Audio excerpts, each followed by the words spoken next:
Hello everybody, this is True Crime Podcast from the Hybrid Warfare Analytical Group at Ukraine Crisis Media Center, where we take on Russian propaganda and discuss hybrid threats and influence tools they use.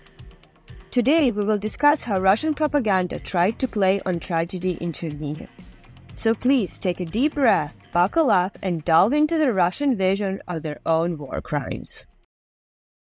On August 19, Russia launched a ballistic missile strike on Chernihiv, a neighbouring oblast to the Ukrainian capital, Kyiv, resulting in 7 fatalities, including a 6-year-old girl, and leaving 129 wounded.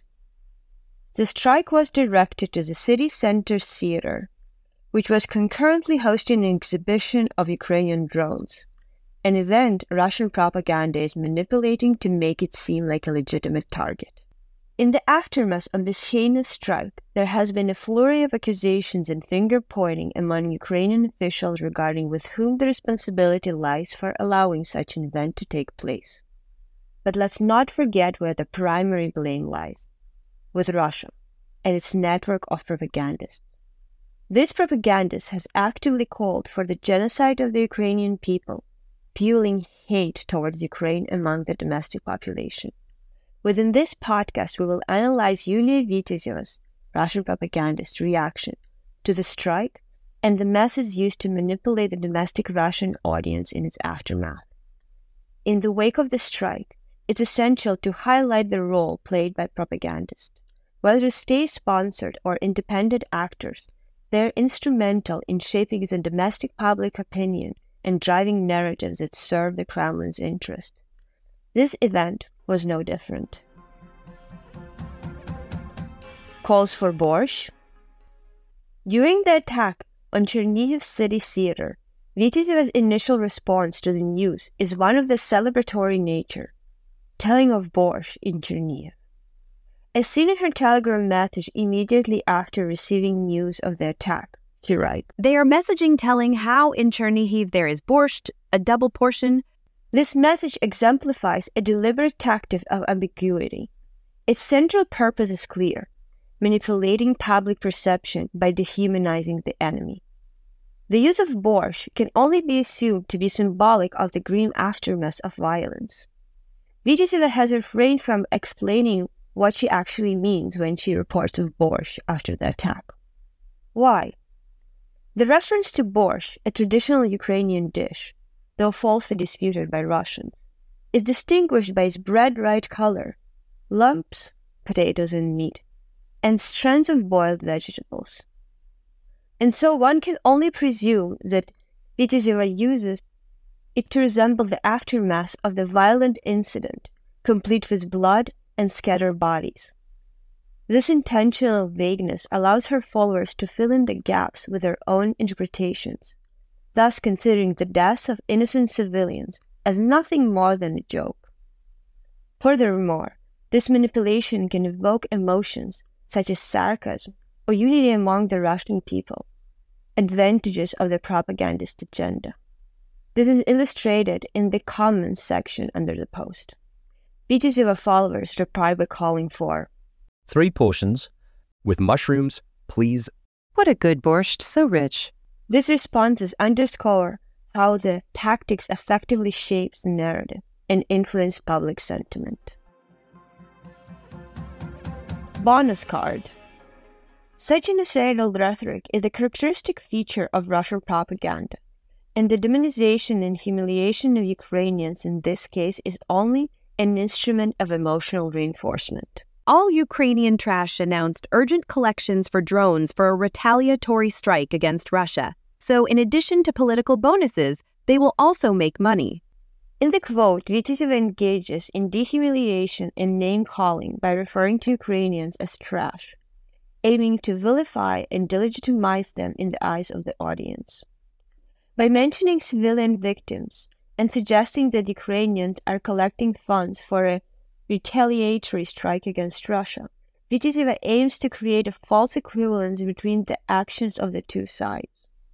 This emotional appeal and false equivalence are designated to justify or downplay Russia's actions, while diverting attention from the civilian casualties caused by Russian strike. Furthermore, hints at conspiracy and financial gain among Ukrainians contribute to a sense of suspicion and distrust. No match against Russia. At the same time as such terrorist attacks, Russian propaganda is trying to protect itself in the eyes of its population. Russian media workers are trying to hide the causality between their crimes and retribution. They would not hesitate to attack such an exhibition on Russian territory, and they wouldn't be stopped by the presence of civilians, but they just don't have the means to do it. In this statement, Vitisev intends to instill fear in the Russian people, making the audience fearful of Ukraine and its potential retaliation.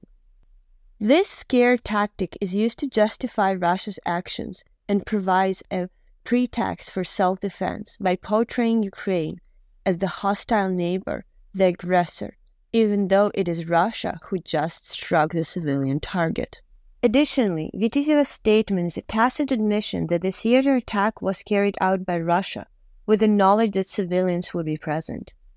Although not explicitly stated, this acknowledgement implicitly reinforces Russia's military capabilities and willingness to engage in such actions, normalizing Russia's military actions by framing them as necessary. Vitisev underscores Russia's superiority over Ukraine, fostering patriotism and national pride by depicting Russia as a formidable power compared to the small Ukraine, a narrative propaganda has long pushed.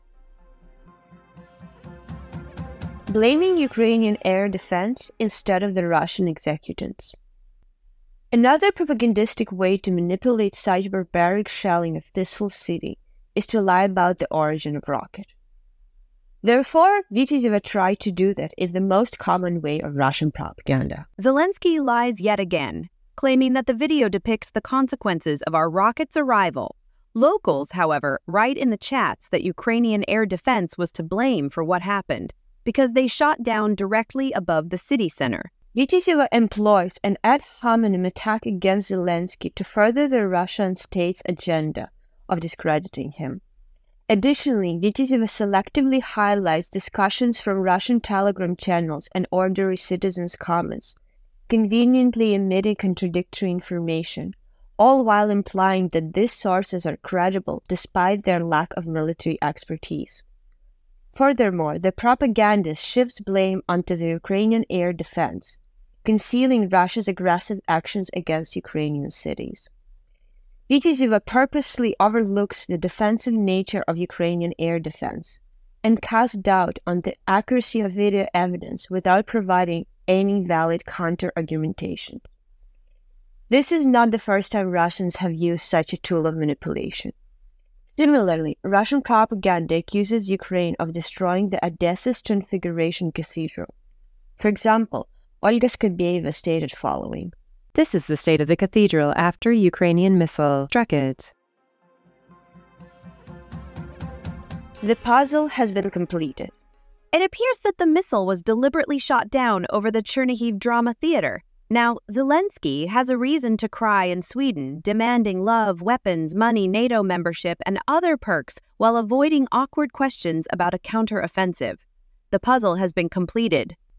Vitisev employs misdirection and deflection to shift blame away from Russia, implying that the downing of the missile over the Chernihiv drama theater was now a deliberate provocation by Ukraine.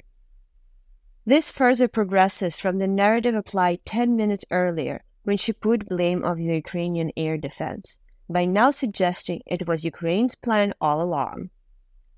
Furthermore, Vitisev engages in character assassination by accusing Zelensky of using the incident for personal gain, seeking sympathy and support from foreign entities in order to avoid uncomfortable questions about Ukraine's counteroffensive.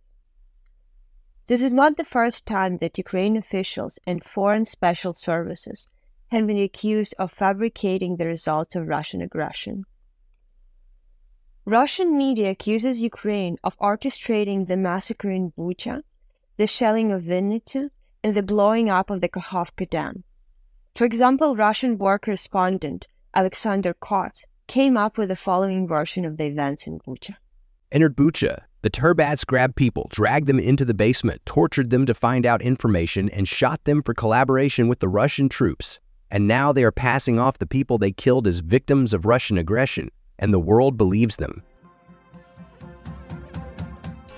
To sum up, in summary, the examination of Yulia Viteseva's propaganda tactics exposes a deliberate strategy of misinformation and manipulation, serving to divert blame from Russia while undermining the credibility of Ukraine and its leadership in the aftermath of the Chernihiv strike. And the Chernihiv case is one of the thousands of attacks that have been attempted to justify with similar tactics, which is a considerable part of the war crime itself.